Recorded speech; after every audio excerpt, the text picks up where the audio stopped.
Wilshere. Goes to Wilshere, Giroud off the Wilshere, back to Giroud, into Wilshere! Oh, that is simply magnificent! What a move!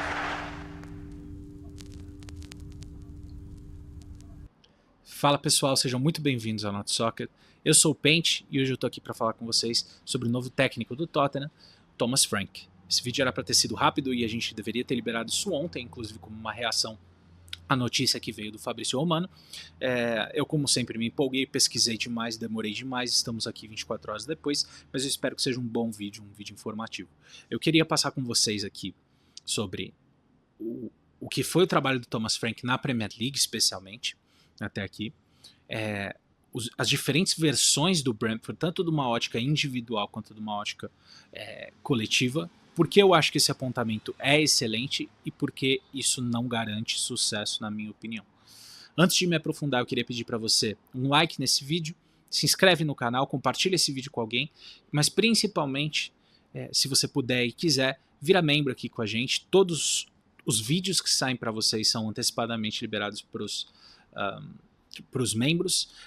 Os membros têm acesso a materiais aprofundados sobre cada uma das matérias que a gente libera aqui para vocês também. Tem coisas extras que a gente libera só para membros. Membro tem acesso a emoji, a badge, enfim, é uma forma de estar mais próximo da nossa comunidade e prestigiar o nosso trabalho também. Então vamos lá. Thomas Frank era, ou é, até que seja anunciado oficialmente no Tottenham, o segundo técnico mais longevo na Premier League depois do Guardiola. E tem uma ressalva aqui que na verdade o tempo todo dele não é na Premier League, porque ele assume lá em 2018. Assume e traz para o Brentford um dos períodos mais vitoriosos da história recente do clube. Ele assume tendo sido técnico do Brøndby por 3 anos antes, e aí ele vai como assistente técnico do Dean Smith, aquele que virou técnico do Aston Villa depois, e ele assume, a partir da saída do Dean Smith, ele passa de assistente técnico para técnico de fato, e em 2018 assume o time no meio da tabela da Championship. Ele passam-se uns anos, em 2021 eles ganham acesso para a Premier League com uma vitória nos playoffs por 2-0 sobre o Swansea. E é aqui que a gente começa a detalhar mais o nosso recorte. Na Premier League, sucesso absoluto. E eu chamo de sucesso absoluto a mera manutenção do Brentford na primeira divisão. De brinde você ainda tem um caminhão de pontos positivos, você tem uma flexibilidade tática fantástica, uma evolução individual dos jogadores que é super importante tanto para a performance quanto para a venda desses jogadores, que o Brentford precisa pelo modelo financeiro deles, eles precisam contar com essas vendas, inovação em bola parada, enfim, tem várias coisas muito legais que o Brentford representa como presença aí nessa primeira divisão, e tudo isso com menos recurso do que basicamente todo mundo. No primeiro ano, eles terminam em 13º com a menor folha salarial da liga. No ano seguinte, eles terminam em 9º com a menor folha salarial da liga. No ano passado, que foi o ano mais desafiador deles na liga, que eles tiveram muita lesão, não tem elenco para lidar com essas lesões, com essas ausências, eles terminaram em 16º. E mesmo assim era uma overperformance, eles tinham a 17ª folha salarial da liga. E nessa temporada aqui que acabou de acabar, eles terminam em 10º, e eu estimo que eles tenham mais ou menos a penúltima folha salarial, ou é a 19ª ou é a 18ª folha salarial, tendo brigado nessa 10ª colocação aqui, coloca eles em quase posição europeia, né? Até a última rodada eles tinham chance de pegar uma vaga europeia, uma vaga para a Conference League, tinha uma combinação de resultados ali que daria essa vaga para o Brentford. Aliás, o estudo completo dessa relação de salários por ano na liga está disponível para os nossos membros aqui na seção de posts, tá? do canal do YouTube. Por fim, o vídeo não é sobre ele, mas eu preciso mencionar porque é um elemento importante aqui na equação Brentford. O dono do Brentford se chama Matthew Benham, ele é dono desde 2012, e ele traz um elemento de gestão aqui que é muito importante. Tá? O Brentford é um excelente projeto, a gente vai falar disso ao longo do vídeo, e eu quero que vocês percebam ao longo do vídeo como é difícil separar o que é mérito puro da comissão técnica do que é mérito estrutural do clube, de bom recrutamento, de estabilidade, de visão de gestão e etc. Tá? Isso é um elemento importante aqui que eu acho que é bastante presente quando a gente discute o Thomas Frank. O próprio Thomas Frank dá muita ênfase ao aspecto cultural dos elencos dele. Ele diz que a personalidade do jogador é tão importante quanto a habilidade dele dentro de campo, e ele fala de 4 critérios. Ele quer trabalhar com boas pessoas, e é até engraçado, ele chama isso de no dickheads policy, então é uma política de não ter babacas no elenco. Ele procura jogadores que trabalham duro, de boa performance e de atitude confiante, mas humilde. E eu sei que isso aqui parece bobagem corporativa, aqueles jargões e tal, mas os caras têm um baita resultado. Até aqui, inclusive, eu diria que o maior contribuidor do sucesso do Brentford passa pelos jogadores, pelo desenvolvimento dos jogadores. A plataforma tática, que a gente vai explorar na próxima sessão aqui desse vídeo, ela é um desenho, ela é uma instrução, ela é uma intenção em campo, mas sem o jogador de bom nível para executar isso, de nada adianta.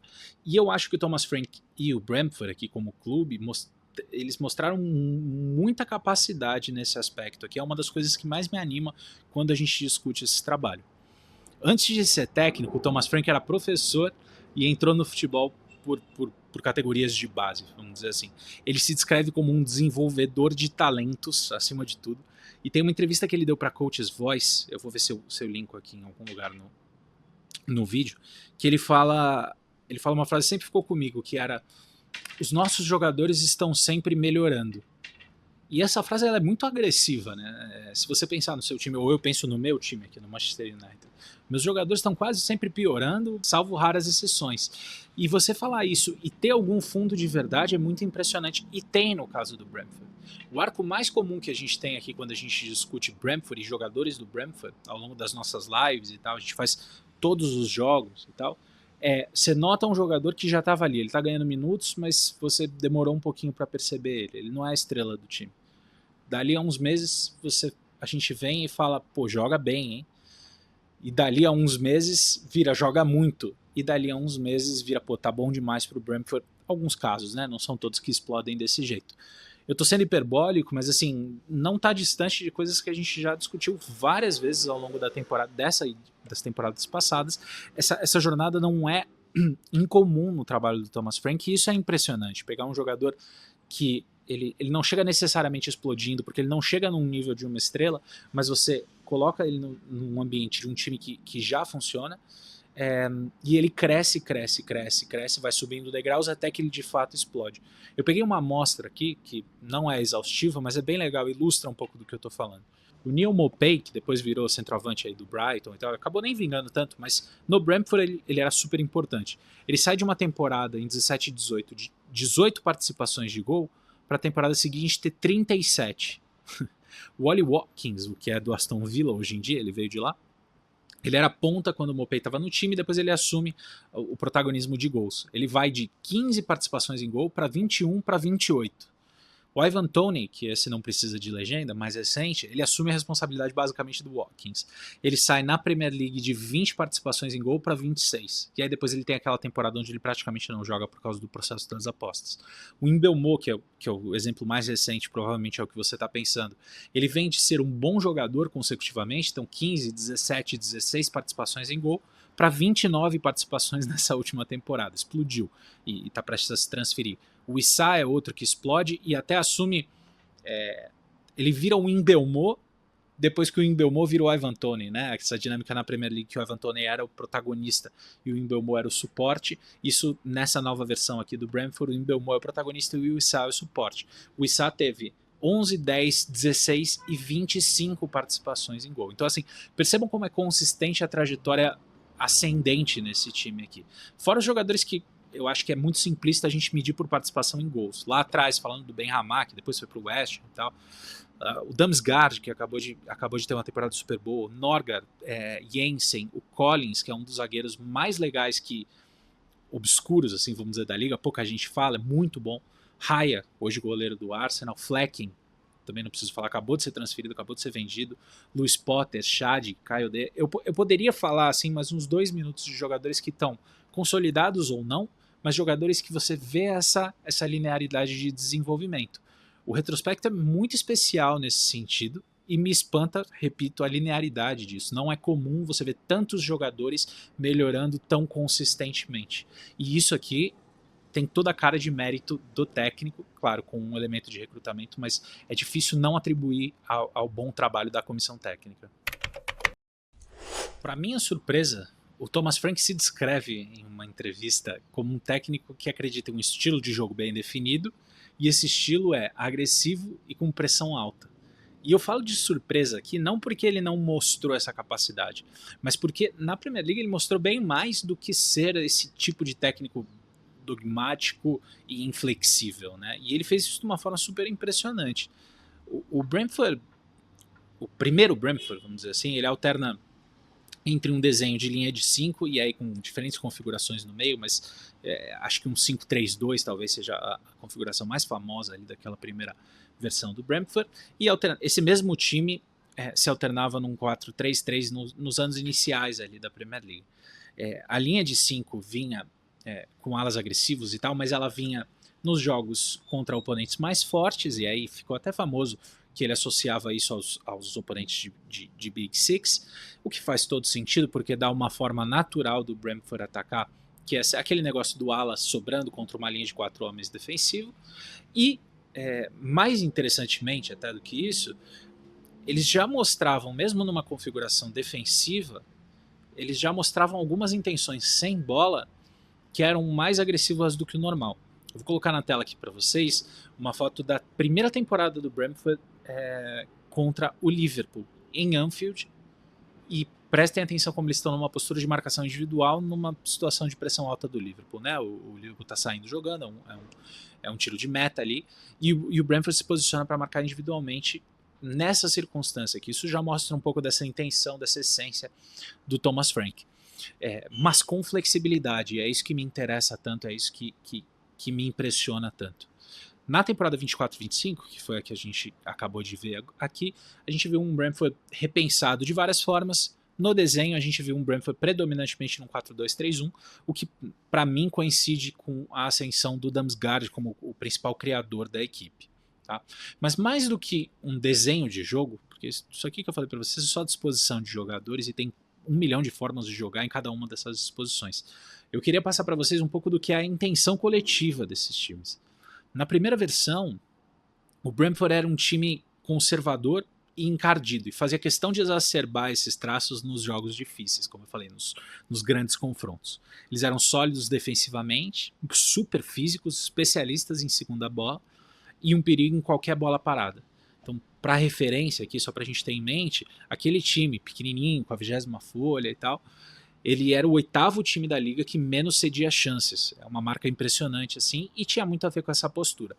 Aos poucos a gente viu o time ganhar coragem, então, o que obviamente conversa com a qualidade que está em campo e a ambientação na própria liga. Isso foi gradual. Em 23-24, na temporada passada, que de novo foi a temporada mais desafiadora deles, eles tentaram uma versão muito agressiva da proposta, que foi muito parecida com o que a gente viu nessa temporada aqui. Deu errado, eles tiveram lesões, voltam para um modelo mais conservador e sobrevivem à liga. E aí a gente chega na temporada atual, na temporada 24-25, que acabou de acabar, e a gente viu um Brentford transformado. O Brentford foi o melhor mandante até o Natal, com 9 jogos, 7 vitórias, 1 empate e 1 derrota, 26 gols feitos e 16 tomados. E no recorte final, que significa dizer da segunda semana de dezembro até o final da temporada, o Brentford foi o melhor visitante da Premier League. Foram 12 jogos, 7 vitórias, 3 empates e 2 derrotas, com 21 gols feitos e só 8 tomados. Foi uma temporada maluca, isso aqui não é indicativo de uma grande performance, porque ao mesmo tempo, quando eles eram excelentes mandantes, eles eram maus visitantes e vice-versa. Então, nesse sentido aqui, isso não significa nada, é só uma anedota, mas tem vários pontos positivos que permeiam esses dados aqui, e isso é legal. Aquele time que era conservador e chato de bater se transforma numa potência ofensiva. A gente teve o Isai e o Mbeumo jogando em altíssimo nível, eles tiveram 39 gols combinados só na liga, isso é mais do que os 3 times que foram rebaixados, por exemplo. Chad despontou, Damsgaard virou uma força criativa, esses dois aqui eu ficaria de olho para a próxima temporada, imaginando aquela linearidade de desenvolvimento. Lewis Potter, que é ponta, virou lateral e jogou muito. O Norgard foi super sólido, jogou super bem, o Collins, repito, é excelente. Então assim, foi um Brentford transformado e transformado para o melhor. O jogo típico do Brentford deixou de ser o 1-0 ou 1-1 e virou um 3-3 e um 4-3, especialmente no primeiro recorte da temporada. E mesmo arriscando mais, os resultados vieram. Foram 8 jogos do Brentford nessa liga, marcando 4 gols ou mais. Ninguém fez igual ou mais na liga. O Brentford marcou 66 gols nessa liga, que são 10 gols a mais do que na liga passada, na campanha passada deles. Aquela famosa regrinha que eu até falei para vocês aqui do Thomas Frank de contra Big Six tem que ter 3 na defesa, né? Tem que jogar com uma linha de 5. Isso deixou de existir. Dos 12 confrontos que o Brentford teve contra Big Six, só em 3 o Brentford foi com linha de 5, que foi contra Chelsea, City e Tottenham, todos fora de casa. Em todas as outras o Brentford foi com uma formação que, pelo menos em princípio, é mais expansiva, né? Isso é uma discussão para outro dia. Essa mudança gerou desafio na defesa, naturalmente. O Brentford foi o 14º time na liga em XG contra nessa temporada. Mas assim, o saldo geral é absolutamente positivo. O próprio Thomas Frank reconheceu que foi uma temporada de novas camadas para o time. Mas foi um time mais dominante em posse, jogando que nem time grande, né, entre muitas aspas, então construção mais curta, criando um monte de transição artificial para explorar a velocidade do Wissa e do Ibelbo, e contando com um grande criador agora no Damsgaard. E isso eu estou fazendo questão de trazer aqui, até com esses jargões que são relativamente desgostáveis, porque era uma interrogação que muita gente tinha quando olhava para o Thomas Frank. Thomas Frank não é novidade, e não é surpresa que o Thomas Frank está sendo especulado ou que vai para um trabalho grande. Isso já era uma relativa realidade, né? Mas existia essa interrogação de, porra, mas o Brentford, apesar de ser excelente, de superar a expectativa, o Brentford joga daquele jeitinho, né? Lateral na área, bola parada ensaiada e tal. Nessa temporada isso deixou de ser verdade. Nessa temporada o Brentford jogou bola mesmo, assim, no conceito mais comum da coisa. Importante falar, em qualquer versão, a bola parada do Brentford é uma das melhores da liga. O Arsenal agradece e tantos outros times que acabam pegando técnicos de bola parada deles também agradecem. E para não deixar de falar de princípio de jogo, né, eu falei muito de tática aqui, o Brentford em qualquer versão, compacto, intenso e eficiente. E isso tem tudo a ver com o dono deles, né? Eles são os reis dos dados, vamos dizer assim, para recrutamento, mas também em campo. O dono do Brentford, que é o Matthew Benham, que eu comentei em uma outra sessão, ele vem do mundo financeiro, do mundo de derivativos, migra para uma casa de apostas que é do Tony Bloom, que é dono do Brighton, e os dois juntos desenvolvem uma série de teses estatísticas, de teses matemáticas voltadas para apostas e criam uma tal de métrica de expected goals, né, de gols esperados, que, enfim, você já deve ter ouvido falar, a gente aqui no canal usa o tempo todo. Não deveria te surpreender, portanto, que eles tendem, por exemplo, a otimizar as áreas de chute deles, como um princípio de jogo mesmo, independentemente do desenho, do jogo que está sendo jogado. O Brentford é o time nessa liga aqui com a menor distância para o gol no chute, então são os chutes mais próximos do gol, com 14,9 metros. O Arsenal é o segundo colocado com 15,1. E não por acaso o Brentford é o time com a taxa mais alta de conversão entre chutes e gols na liga, em 14%. Tem até um vídeo legal do Thomas Frank, acho que é para Sky, que ele fala sobre desencorajar o jogador a chutar em áreas que tem pouco valor, tem pouco gol esperado. Eu vou linkar aqui para vocês em algum lugar. Eu podia listar mais coisa aqui, mas o principal ponto que eu queria passar para vocês nessa sessão é todas essas propostas e princípios aqui, de todas as versões que eu descrevi, são executadas em um nível altíssimo. E isso é o que é mais legal para mim. Esse nível de versatilidade com excelência é muito raro. Essa versatilidade do Thomas Frank por si só deveria suavizar uma transição. Mas eu acho que, para além disso, eu consigo traçar uma continuidade de ideia entre Postecoglou e Thomas Frank. Ela é menos óbvia, porque o Thomas Frank é flexível e ele mostrou várias facetas aqui na Premier League, como a gente discorreu agora na última sessão, mas a gente sabe que é um técnico que está predisposto, ele mesmo declara isso, eu até falei que estava surpreso, mas ele mesmo declara que a preferência dele é ser um time intenso sem bola, pressionando muito alto. Então você tem uma ligação direta aqui entre o que o Postecoglou tentou montar e recrutou pensando em, com o que o Thomas Frank, teoricamente, no papel, vai tentar fazer. E aí, talvez aqui eu tenha uma opinião relativamente polêmica, mas eu não acho o elenco do Tottenham péssimo. É óbvio que precisa contratar, ninguém termina em 17º e fala, nossa, que maravilha de temporada. vamos ficar exatamente assim, é claro que não. Mas o que eu quero dizer é que tem material humano que já coincide com essa proposta de jogo, que provavelmente vai ser a proposta de jogo que a gente vai ver. Eu vejo no Tottenham um excelente goleiro embaixo das traves, um zagueiro que é capaz de subir a linha com muita facilidade, muito vigor físico, tô falando especialmente do Van de Ven, bons laterais. Eu vejo um criador que tem um baita vigor físico, carrega a bola como poucos na liga no Kulusevski e que cresceu muito na última temporada. O Solanke, em termos de perfil, não é totalmente dissimilar ao que o Ivan Toney fazia no Brentford. Então é um cara que gosta de pressionar, ele é intenso e funciona bem como um alvo para ligação direta. Então assim, e deve ter mais, tá, que eu não listei aqui, mas o próprio Brennan Johnson, enfim, tem mais jogadores aqui que eu acho que convergem um pouco com o que vai ser a visão de jogo do Thomas Frank para esse elenco. Eu não acho que a gente está falando de uma situação onde, puta, tem que vender todo mundo para criar um novo elenco, como a gente viu em alguns outros projetos de Premier League recentemente. Tem até vídeo do Thomas Frank falando sobre os jogadores do Tottenham. Eu não achei aqui no YouTube, então eu não vou conseguir linkar para vocês, mas se vocês procurarem no Twitter, vocês vão achar. É um trecho bem pequenininho, assim, foi numa coletiva.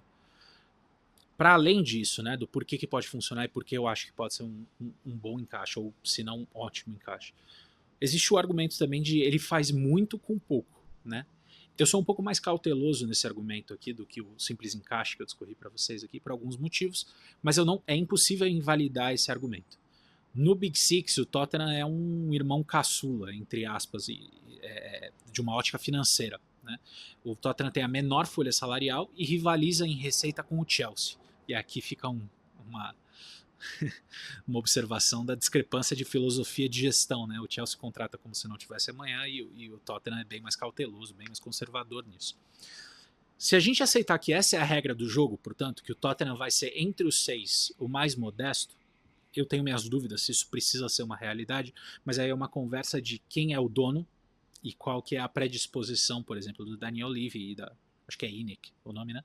De aportar dinheiro, né?